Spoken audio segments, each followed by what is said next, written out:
Hello everyone. इस video में हम लोग देखते हैं हिस्ट्री एंड हिस्ट्री से जुड़े हुए किताब।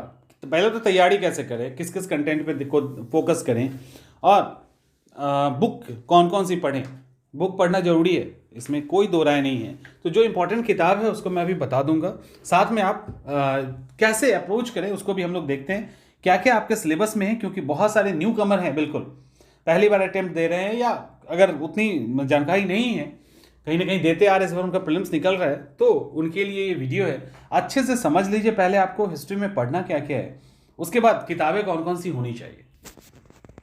सबसे पहले हिस्ट्री की बात करते हैं। हिस्ट्री का पहले फिर से मैं कह दूं कि आपका जो ऑप्शनल पेपर है वो पहले दो पार्ट में होता था, पेपर 1 एंड पेपर 2 दोनों को मिला दिया गया है। अब एक ही पेपर में दो सेक्शन कर दिया गया है, 1 एंड 2। तो यहाँ पे सेक्शन 1 है।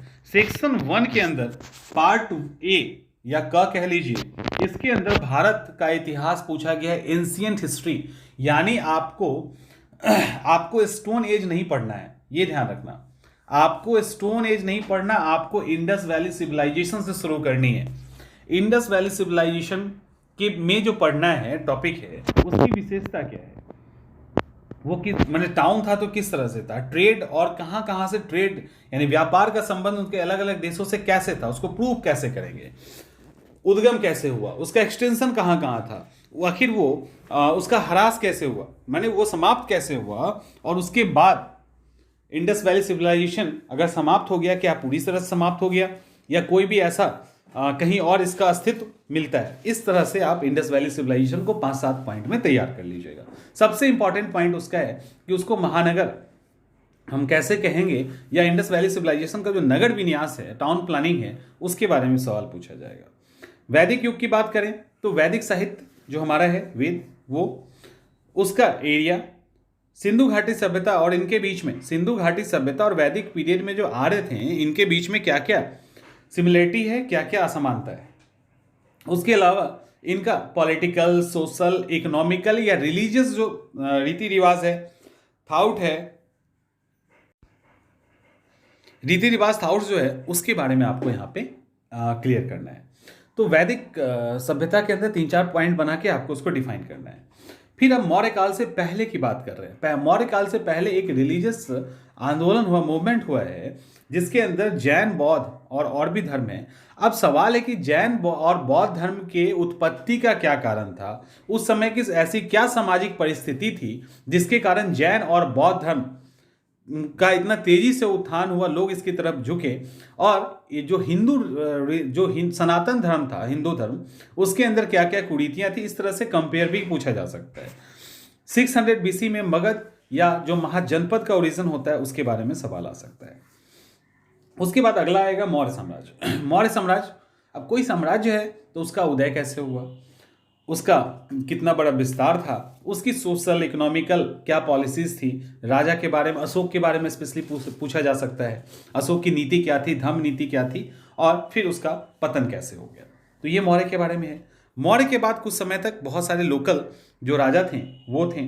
तो मौर्य के बाद जो लोकल राजा थे, उनका सोशल, इकोनॉमिकल जो भी चीज़ें हैं वो कैसे था। उस टाइम में गंधार, मथुरा और अन्य जगह पे अलग अलग आर्ट फॉर्म डेवलप हुआ है, तो उस आर्ट फॉर्म की फीचर क्या थी, विशेषता क्या थी, गंधार या मथुरा कला में अंतर क्या था, इस तरह की चीजें पूछी जाएगी। उसके बाद एक फेमस डायनेस्टी आता है गुप्त का। तो गुप्त काल का उदय कैसे हुआ, गुप्त काल के पीरियड को स्वर्ण युग क्यों कहते हैं, उसका पतन कैसे हुआ, वहां का एडमिनिस्ट्रेशन कैसे चलता था, आर्थिक, इकोनॉमिकल, सोशल, पॉलिटिकल जो उनकी पॉलिसीज थी वो क्या थी, आर्किटेक्चर या अलग अलग सेक्टर में गुप्ता का क्या रोल है, इस तरह से सवाल पूछा जा सकता है। और उसके बाद यहाँ पे साहित्य, कला, धर्म, इन सब पे क्या विकास हुआ और इनका और देशों के साथ क्या रिलेशन था, यहाँ से सवाल। गुप्त के बाद अलग अलग राजा हुए, तो गुप्ता के बाद जो अलग अलग राजा हुआ उसमें देखो क्लियर लिखा है, हर्षवर्धन, बदामी का चालुक्य, पल्लव का समाज, प्रशासन और कला, अरब विजय, तो ये और क्लियर कर दिया है। तो इस पे ज्यादा फोकस करना है। उसके बाद बहुत सारे राजा हुए, उसको भी एक बार देख लेना है। इसके बाद यहाँ पे एक 8वां नंबर का पॉइंट क्या है, 8वां नंबर में ये लिखा है कि विज्ञान और प्रौद्योगिकी, शिक्षा और ज्ञान का सामान्य पुनरीक्षण। ये उस पूरे पीरियड में आपसे पूछा जाएगा किस तरह से साइंस एंड टेक का डेवलपमेंट होता है, या एजुकेशन का किस तरह से, किस युग में किस तरह का रोल था। इस तरह के सवाल आ सकते हैं, इसको आप छोड़ सकते हैं, यहाँ पे उलझ जाओगे, टाइम कम है तो उलझ जाएंगे, तो इसको आप छोड़ सकते हैं। मध्ययुगीन भारत, अब आपसे मिडावल हिस्ट्री के अंदर आ रहा है, ये पार्ट बी हो गया।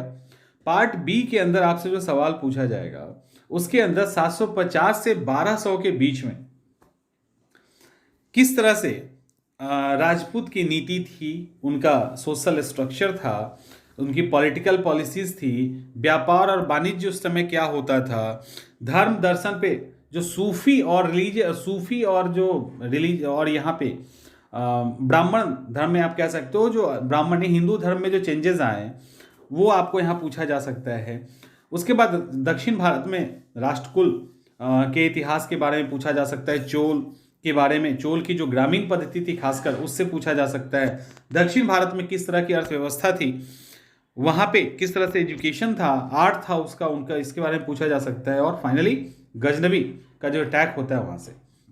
एक चीज़ मैं बता दूं, इस सेक्शन पे थोड़ा सा 3-4 तरह के सवाल पे प्रैक्टिस कर लीजिएगा, ज़्यादा टाइम मत दीजिएगा, फंस सकता है मामला, क्योंकि यहाँ स्ट्रेट फॉरवर्ड सवाल अगर नहीं आया तो बिल्कुल नए जो हैं उनको दिक्कत हो सकती है, जो पुराने हैं उनके लिए नहीं है, जो नए हैं उनको दिक्कत हो सकती है। तो इस सेक्शन को आप इन सेक्शन पे कम करके और सेक्शन पे ज़्यादा जोर दे दीजिए। अब भारत की बात हो रही है, सॉरी, अब 1200 से 1765 की बात हो रही है, यानी सल्तनत पीरियड की बात हो रही है। सल्तनत पीरियड में दिल्ली सुल्तानों की नींव, दिल्ली सुल्तानों, उत्तर भारत में जो दिल्ली सुल्तान का नींव पड़ा, उसकी कारण परिस्थितियां, समाज पे उसका क्या प्रभाव था, ठीक है, ये सारा। खिलजी साम्राज्य, सार्थकता और आशय, प्रशासनिक और आर्थिक विनियमन, राज्य एवं जनता पर उसका प्रभाव। मतलब आप ये देखिए कि जो दिल्ली सल्तनत था, सिंपल सा, दिल्ली सल्तनत में अलग अलग डायनेस्टी थे, उसमें जो खिलजी था गुलाम का उतना ज़्यादा नहीं होगा। खिलजी में अलाउद्दीन खिलजी की जो पॉलिसी थी, या और भी जो उनकी मार्केट पॉलिसी थी, इसका क्या, या उन्होंने चीज़ों को कंट्रोल करने के लिए जो एडमिनिस्ट्रेशन पॉलिसी उनकी थी, उससे रिलेटेड सवाल पूछा जा सकता है। उसी तरह से देखो यहाँ मोहम्मद बिन तुगलक, सीधा तुगलक में मोहम्मद बिन तुगलक दे दिया। उन्होंने जो कुछ ऊटपटांग काम किए, सांकेतिक मुद्रा चलाना, राजधानी परिवर्तन, कराची खुरासान अभियान, इस तरह की जो चीज़ें थी, इनकी जो मोहम्मद बिन तुगलक की जो रिलीजियस थाउट्स था, उससे रिलेटेड सवाल आ सकता है। फिर दिल्ली सल्तनत का विघटन कैसे हुआ। अब यहाँ पे आपको कुछ कॉमन सा सवाल आएगा। कॉमन सा सवाल कहने का मतलब ये है कि दिल्ली सल्तनत काल के दौरान किस तरह से, सल्तनत काल के दौरान उनका political, economical, social thought, religion को लेके उनका किस तरह का इम्पैक्ट था, और भारतीय संस्कृति पे इस्लाम का किस तरह का प्रभाव पड़ा। जैसे मुस्लिम रहस्यवादी यानी सूफी आंदोलन, भक्ति संतों की प्रकृति और समर्थ का, तो वैष्णव आंदोलन, इनका एक दूसरे के बीच में समानता असमानता, समाज पे इनका क्या इम्पैक्ट पड़ा, इस तरह के सवाल पूछे जा सकते हैं। फिर उसके बाद बात आती है विजयनगर की। देखो सिलेबस बहुत बड़ा सिलेबस नजर आएगा आपको। उसके बाद बात आती है विजयनगर की। तो विजयनगर साम्राज्य की अगर बात करें, इसकी उत्पत्ति, उसकी वृद्धि, साहित्य, संस्कृति में क्या योगदान था, तो विजयनगर एक इंपॉर्टेंट सेक्शन, इसको आप देख सकते हैं। उसके बाद मुगल में सबसे पहले बाबर की लड़ाई की पद्धति जो थी वो कैसे नहीं थी, बाबर के हुमायूं आते, अकबर की पॉलिसी, सीधा सीधा सवाल आएगा। शेरशाह सूरी से रिलेटेड उनका पॉलिटिकल और उनका जो भी काम किया हुआ है उससे रिलेटेड आपसे सवाल पूछे जा सकते हैं। अकबर के टाइम का सवाल तो पूछा ही जाएगा, अकबर का रिलीजियस थॉट, अकबर के टाइम में जो एक्सटेंशन होता है मुगल साम्राज्य का, और एक इनके पास जो राजपूत नीति, ये सब जो सवाल है ये आपसे पूछा जाएगा। उसके बाद इस टाइम में यानी मुगल पीरियड में किस तरह से साहित्य में, कला और वास्तुकला में वृद्धि होती है, इस तरह के सवाल आपसे पूछे जाएंगे। और उनका पॉलिटिकल थाउट, उस समय जो ऑर्गेनाइजेशन था, उनकी मनसबदारी, जागीरदारी, इस तरह की जो व्यवस्था थी, सुलह कुल की नीति, ये सब जो है ये सारा सवाल पूछा जाएगा।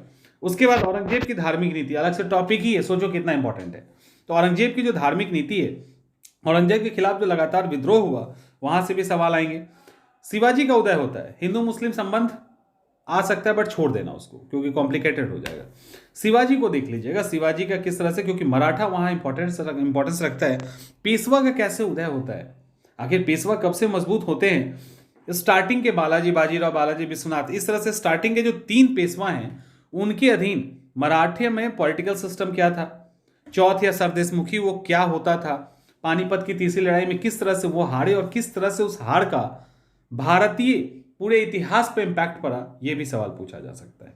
और फाइनली मुगल साम्राज्य का विघटन और नए छोटे छोटे क्षेत्रीय राज्य जो आते हैं उसके बारे में। अब सेक्शन 2, अब हम लोग पेपर 1 को देख लिए। पेपर 1 में एंशिएंट हिस्ट्री और मेडिवल है।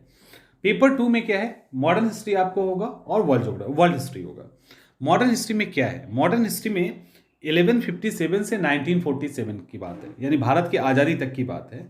अब जब भारत में अंग्रेज आ जाते हैं तो छोटे छोटे राजा महाराजा हैं, उस पर अंग्रेजों ने किस तरह से आधिपत्य स्थापित किया, किस तरह से उनका जो पीरियड था, मैंने वणिकवाद का पीरियड था, घेरे की नीति थी, वो सब क्या था, डायरकी सिस्टम क्या था, ये सब सवाल आपसे यहाँ पे पूछा जाएगा। और किस तरह से इन्होंने धीरे धीरे सभी राजवंशों को हड़प लिया, तो वो तरीके आपसे पूछे जाएंगे। उस दौरान किस तरह का एडमिनिस्ट्रेशन पॉलिसी था, किस तरह से चीज़ों में परिवर्तन आया, अंग्रेजों की भू राजस्व व्यवस्था, अंग्रेजों का न्यायिक व्यवस्था, सोसाइटी के अंदर जो उन्होंने रिफॉर्म किया, एजुकेशन के प्रति जो उनका चाह था वो क्यों था, क्यों ये एजुकेशन रिफॉर्म लेके आ रहे थे, ये सब सवाल यहाँ से पूछा जाएगा। खास करके उनका इकोनॉमिकल पॉलिसी और उनका प्रभाव, जिसमें कृषि का वाणिज्यीकरण, ग्रामीण ऋणग्रस्तता, जो लोकल एस्टेब्लिश्ड लघु उद्योग थे उनका ह्रास करना, संपत्ति का पलायन, आधुनिक उद्योगों की वृद्धि, पूंजीपति वर्ग का उदय, ये सब जो है, ईसाई मिशनरी यहाँ के किस तरह से अपनी एक्टिविटीज करते थे, उनका शिक्षा के अंदर क्या योगदान था, रिलीजियसली वो कैसे चेंज करवाना चाहते थे, कन्वर्ट करवाते थे रिलीजन, ये सब सवाल आपसे पूछा जा सकता है। उसके बाद इंडियन रेनेसांस, भारतीय समाज का पुनर्जीवन के प्रभाव, यानी भारतीय पुनर्जागरण एक तरह से कह सकते हो, उसका प्रभाव, सामाजिक आंदोलन, सामाजिक सुधारकों का सामाजिक, राजनीतिक और आर्थिक विचार, उनकी जो थाउट है, उनके जो थाउट्स हैं मतलब आगे के फ्यूचर को लेके, 19वीं सदी में पुनर्जागरण का स्वरूप, उनकी सीमा, जातिगत आंदोलन कहाँ पे, खासकर दक्षिण और महाराष्ट्र के संदर्भ में। अभी वहाँ देखते थे झज्वा की लड़ाई हो रही है, मंदिर के लिए लड़ाई हो रही है, मंदिर में अछूतों को जाने के लिए लड़ाई हो रही है। तो इस तरह से वहाँ पे जो खास करके दक्षिण भारत का जो था उसको देखना है आपको, रिलीजियस और जातिगत आंदोलन में। आदिवासी विद्रोह जो हुआ कहाँ पे, पूर्वी भारत या मध्य भारत के अंदर, क्योंकि ज़्यादातर ट्राइब यहीं रहते थे, तो इनका जो अंग्रेजों के साथ लड़ाई हुई उसका नेचर, क्यों युद्ध हार जाते थे, तो ये सब यहाँ पे देखना है। उसके बाद अलग अलग तरह का रिवोल्ट होता है, 1887 नागरिक विद्रोह, किसान आंदोलन, नील बगावत, दक्षिण में दंगा, मोपला विद्रोह, इस तरह के फैक्ट्स आपको देखने हैं। जो चीज़ क्लियरली डिफाइन कर दिया गया, जैसे नील विद्रोह, मोपला विद्रोह, तो इसको अगर क्लियर लिख दिया गया तो इस पर आपको ज़्यादा फोकस करना है। यानी किसान आंदोलन, 19वीं सदी का किसान आंदोलन का क्या स्वरूप था, 20वीं सदी का क्या था, क्यों ये अनसक्सेस कर जाते थे, ट्राइबल में भी आप यही देखोगे, इस तरह के सवाल। उसके बाद राष्ट्रीय आंदोलन, राष्ट्रीय आंदोलन में राष्ट्रवाद का सामाजिक आधार, राष्ट्रीय आंदोलन में राष्ट्रवाद का सामाजिक आधार, राष्ट्रवादी और उग्र राष्ट्रवादियों की जो पॉलिसी थी, जो नीति थी, वो देखना है। तो हो गया। उसके बाद गांधी जी की एंट्री जो होती है उसको आपको देखना है। भारतीय राजनीति में गांधी जी की एंट्री के बाद क्या क्या भारतीय राजनीति में चेंज आया, राष्ट्रीय आंदोलन में क्यों परिवर्तन आया, ऐसा क्या परिवर्तन आया कि उसको हम गांधी एरा कहते हैं, गांधी युग कहते हैं। उसके बाद असहयोग, सविनय अवज्ञा आंदोलन, भारत छोड़ो आंदोलन, जो सीक्वेंस है उसको देखना है। और क्रांतिकारी आंदोलन, आतंकवाद, कांग्रेस का जब फॉर्मेशन होता है संस्था का, उस समय उदारवादी काल की क्या विशेषता थी, उग्रवादी काल की क्या विशेषता थी, ये भी आपको देखना है। ब्रिटिश सरकार की सरकारी नीति, यानी 1909-1935 के संवैधानिक परिवर्तन के बारे में कांग्रेस का रुख, आज़ाद हिंद फौज, नौसेना विद्रोह, बंगाल विभाजन और स्वतंत्रता की प्राप्ति। तो कुल मिला के फ्रीडम ले लेना है। उसके बीच में ये सारे टॉपिक हैं जो क्लियर लिख दिया गया, उसको क्लियरली आपको तैयार करना है, उस पर नोट्स। वर्ल्ड हिस्ट्री की बात करें तो सबसे पहले तो खोज ही शुरू हुआ था, भौगोलिक खोज हुआ था, सामंतवाद का पतन हुआ, पूंजीवाद का शुरू होता है। और पूंजीवाद जब शुरू होता है तो अलग अलग देशों को खोजने के लिए सब निकल पड़े थे। वहीं से वाणिज्यवाद का शुरुआत होता है और बाद में साम्राज्यवाद की शुरुआत होती है। 30 वर्षीय युद्ध और उसका यूरोपीय इतिहास में क्या इंपॉर्टेंट है।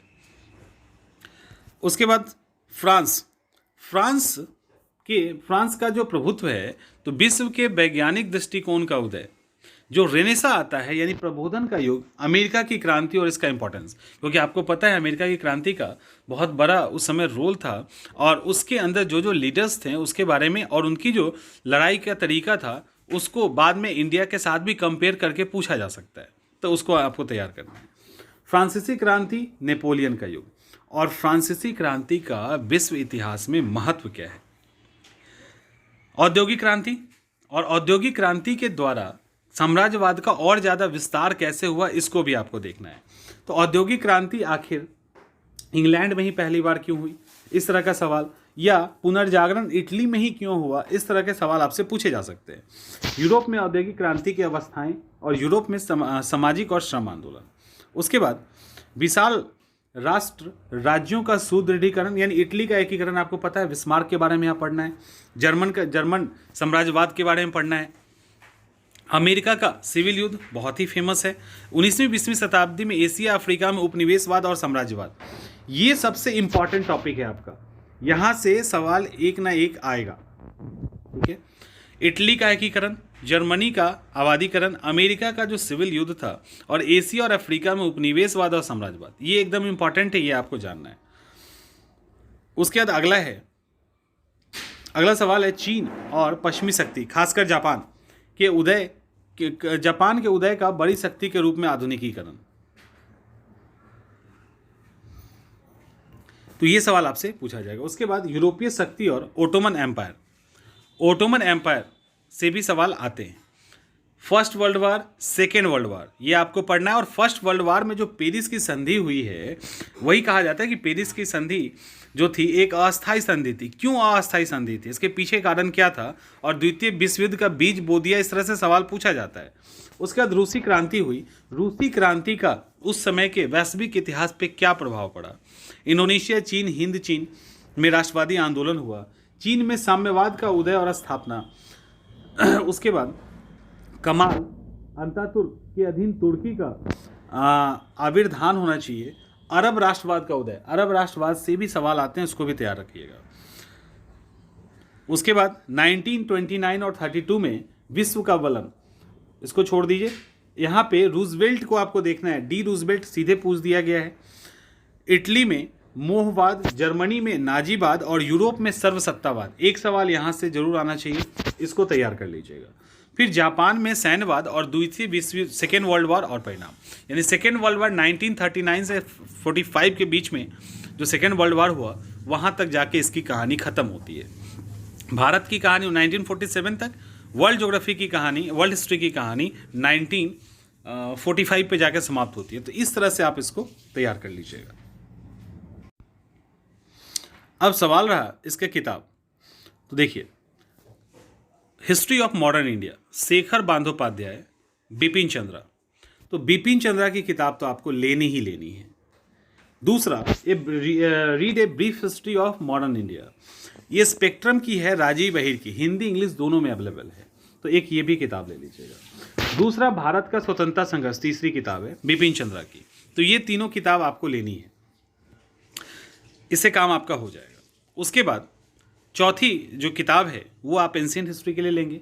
एंशिएंट हिस्ट्री के लिए 2 किताब ले सकते हैं। केसी श्रीवास्तव की किताब बहुत मोटी है, उसकी जगह झा एन श्रीमाली को ले सकते हैं और आर.एस. शर्मा को ले सकते हैं, बहुत मोटी हो जाएगी। ए.एल. वासम यूपीएससी के लिए तो काफ़ी अच्छी है, बट आप बीपीएससी के लिए इसको छोड़ भी सकते हैं, लेकिन ले लोगे तो बेहतर है, बट छोड़ सकते हैं, इसको कोई दिक्कत नहीं है। मेडावल हिस्ट्री में कुछ लोग हरिश्चंद्र वर्मा आपको बोलेंगे, लेकिन हरिश्चंद्र वर्मा का जो सेकेंड पार्ट है मुगल वाला, वो खास करके बहुत मोटी है। ठीक है, तो सतीश चंद्रा की दोनों जो पार्ट है वो पतली है और अच्छे से आप उसको तैयार कर लेंगे, कोई दिक्कत नहीं होगी। तो सतीश चंद्रा की मेडावल हिस्ट्री आप ले लीजिए। और वर्ल्ड हिस्ट्री की अगर बात करें तो वर्ल्ड हिस्ट्री में नॉर्मल लुई, ये इंग्लिश में अवेलेबल है, अर्जुन देव और दीनानाथ वर्मा। तो दीनानाथ वर्मा में काफ़ी पॉइंटेड फॉर्म में लिखा हुआ है, आप उसको भी लिख देंगे तो अच्छा नंबर आ जाएगा, तो आप उसको ले सकते हैं। अर्जुन देव की किताब ले लीजिए। तो इतनी ही किताब आपको हिस्ट्री के अंदर लेना है और आराम से आप कर लोगे। कोई भी एक नोट्स ले लीजिए, वहाँ से आपका काम हो जाएगा।